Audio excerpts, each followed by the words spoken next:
കത്തനാരെ ഒന്ന് കളിയാക്കാനായി കുഞ്ചമൻ പോറ്റി തൻ്റെ കസേര ഒഴികെ മറ്റ് കസേരകൾ ജോലിക്കാരെ കൊണ്ട് അവിടെ നിന്ന് മാറ്റിച്ചു.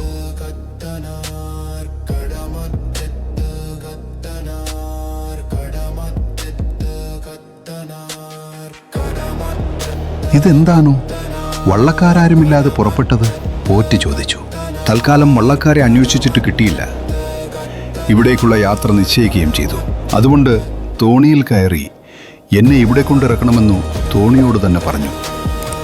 തോണി അന്യസഹായം കൂടാതെ ഇവിടെ വന്ന് അടുക്കുകയും ചെയ്തു.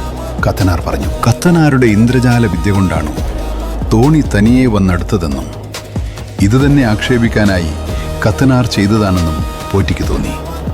എങ്കിലും പിന്നെ അതേക്കുറിച്ചൊന്നും സംസാരിച്ചില്ല. രണ്ടുപേരും മഠത്തിലെത്തി. വരാന്തയിൽ പ്രവേശിച്ച കുഞ്ചമൻ പോറ്റി തൻ്റെ കസേരയിൽ സ്ഥാനമുറപ്പിച്ചു.